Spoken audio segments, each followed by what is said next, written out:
Este programa llega a ustedes por cortesía de Univista Insurance, su mejor opción.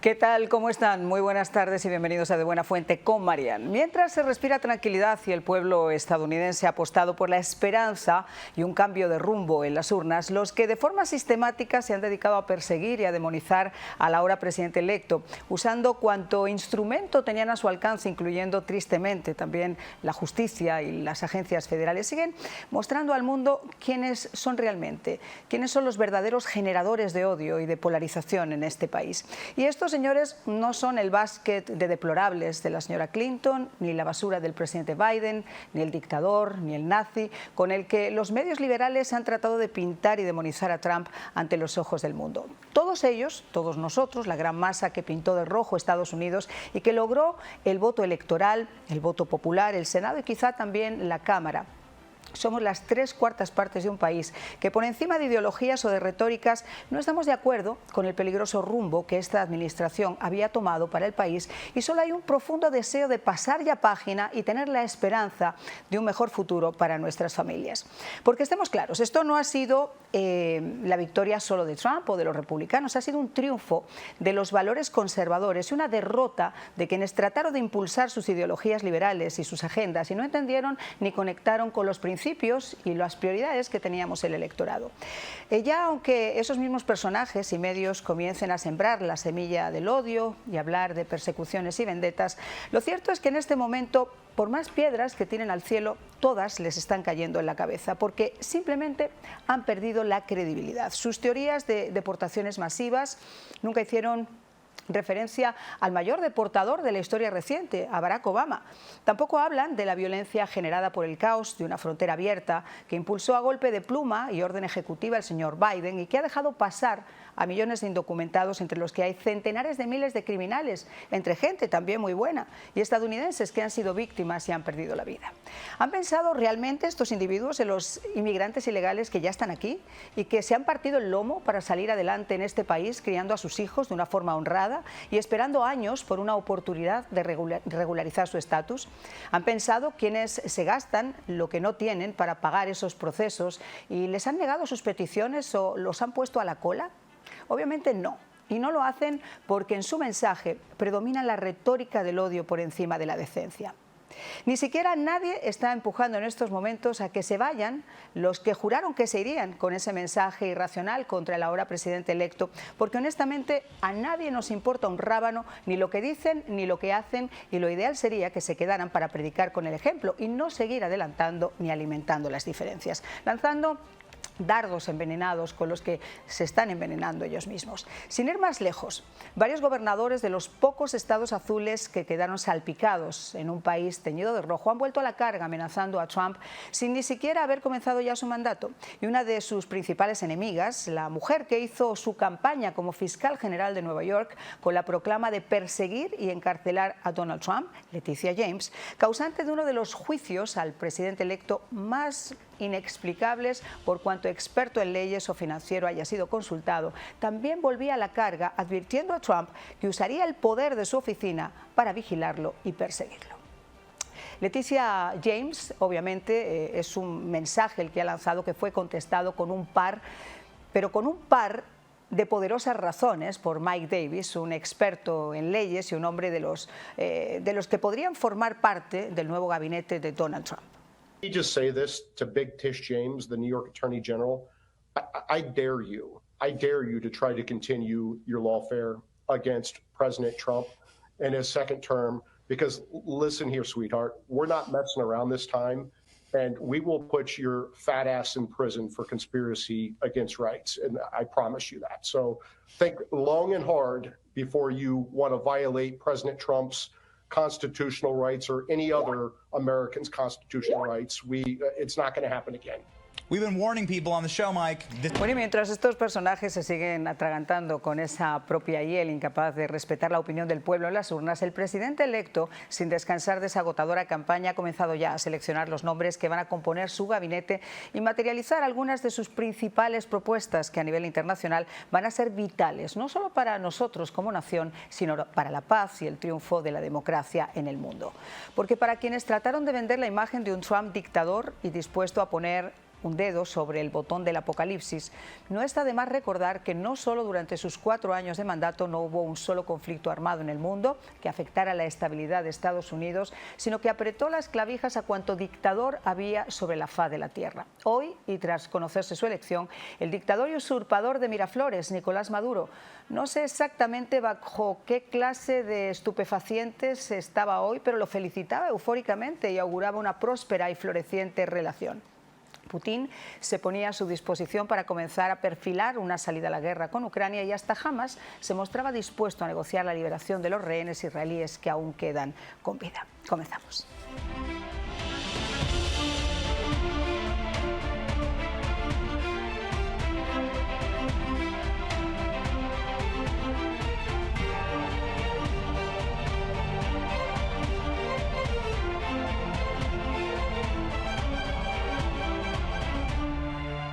Y bueno, sin más dilación, quiero presentarles ya a mis invitados. Se encuentra con nosotros Eric de la Fuente, profesor de Relaciones Internacionales de FAYU. Muchísimas gracias, como siempre, por estar con nosotros, Eric. Un placer. Se encuentra también con nosotros Manuel Milanés, economista, un experto en Cuba, me imagino que en toda América Latina. Gracias también por acompañarnos. Y nos acompaña Fabio Andrade, analista, comisionado electo de Weston, a quien además le vamos a dar también la enhorabuena por ese cargo. Muchísimas gracias. Muy amable por la invitación. Y vamos a comenzar, si les parece, con Eric, porque a mí me ha llamado mucho, poderosamente, la atención las palabras de Putin, que estaba en una conferencia y que aprovechó para felicitar al mandatario, decir que era valiente, y al mismo tiempo mi estimado Eric decía que estaba total y absolutamente dispuesto para empezar unas negociaciones. Vamos, si te parece, primero a escuchar qué fue lo que dijo y ahora conversamos sobre ello. Я не хочу сейчас комментировать то, что было сказано в ходе избирательной борьбы. И я думаю, что сказано сознательно в борьбе за голоса избирателей, но неважно. А вот то, что было сказано по стремлению восстановить отношения с Россией, способствовать завершению украинского кризиса, мне, на мой взгляд, кажется, это заслуживает внимания, как минимум. И я, пользуясь случаем, хочу поздравить его с избранием на пост президента Соединенных Штатов Америки. Я уже говорил, что мы будем работать с любым главой государства, которому окажет доверие американский народ. Так будет действительно и на практике. Если он выполнит то, что все время сейчас говорил. Bueno, pues esas eran las palabras de Vladimir Putin, que se mostraba, mi querido Eric, dispuesto a comenzar una negociación. Y esto llama poderosamente la atención porque esto ocurría nada más conocerse que Trump había sido electo, ni siquiera ha tomado todavía posesión de su cargo y ya se podría llegar a perfilar algo que él apuntó en su campaña, que es acabar con esa contienda. ¿Qué opinas al respecto? Bueno, sin duda el objetivo de la presidencia de Trump va a ser moverse a llegar a un acuerdo de paz. Yo no me confío mucho de las palabras de Putin. Él ha hablado de acuerdos de paz, pero depende aquí en qué términos. A mí lo que más me llama la atención es que yo acabo de regresar de Ucrania hace un par de semanas, Mariana, estuve como 3 semanas, y al contrario de lo que piensa mucha gente, muchas personas en Ucrania de alto nivel, de cierta manera casi no estaban tan preocupados porque ganara Trump como se parecen al occidente, ¿no? Porque también si bien la administración de Biden le ha dado ayuda, ha habido mucha desilusión en los últimos años por no dejarlo usar las armas, por decir que está todo el tiempo con Ucrania, pero después tener una postura hacia Putin menos, vamos a decir, de apaciguarlo más. Manuel Milanés, economista. Vamos a hablar un poquito de Cuba, si te parece, porque la administración anterior, tristemente, la política que tuvo con Latinoamérica no fue la que se esperaba. En una negociación de quid pro quo, yo te doy, tú me das, se ha dado mucho y se ha recibido poco. Bueno, lo que está demostrado es que en el caso de la tiranía cubana y con las otras también, es que mientras más beneficios se le da, pues más represión, menos libertades y nada a cambio. Entonces yo pienso que lo que está diciendo el presidente Trump es que en caso de todas las tiranías, pues regresar a la presión, a las sanciones y a que tendrán que ellos demostrar en la práctica que el pueblo recibe algún beneficio con esta política bilateral. Yo pienso que está en manos de los líderes. En este caso la tiranía se le ha puesto la pelota en sus manos. Regresa a la mano fuerte como debe ser con un tirano, con un delincuente, con un narcotraficante y bueno, ellos tendrán que decidir cómo hacerlo porque hay capacidad de negociación, hay respaldo, acaba de ganar el presidente con todos los votos populares, electorales. O sea, el pueblo americano quiere que él lo haga como él lo ha prometido. O sea, yo creo que... Y sobre todo la situación en la que está Cuba en estos momentos, Manolo, es una situación lamentable, no solamente ya de que la gente tiene realmente hambre, tiene necesidad, de que no tiene ni siquiera agua, ni tienen luz, o sea, ya han llegado a unos niveles donde la olla a presión está a punto de saltar por los aires. Y tienen además, fíjate que me parece muy interesante, un gobierno que está a punto también de desaparecer, pero obviamente por una cuestión natural. Raúl, por mucho que quieran estirarlo, a Raúl no creo que tenga tanto margen y una vez que Raúl pase a los infiernos, pues yo me imagino que quienes están a cargo de tomar el relevo, que es el señor Díaz-Canel, no tiene el apoyo popular ni tiene el temor que el apellido Castro acompaña, por ejemplo, a esa represión cubana. No sé qué opinan ustedes al respecto. Bueno, el caso de Díaz-Canel es el default man, o sea, Díaz-Canel no tiene ningún futuro para mí en una época post-Raúl, pero ellos son una mafia. Y ellos tendrán mecanismos. Ellos también están teniendo en cuenta que Raúl no va a durar toda la vida y ellos también van a tratar de sobrevivir. Lo más importante es que tienen las armas y tienen el poder por la fuerza.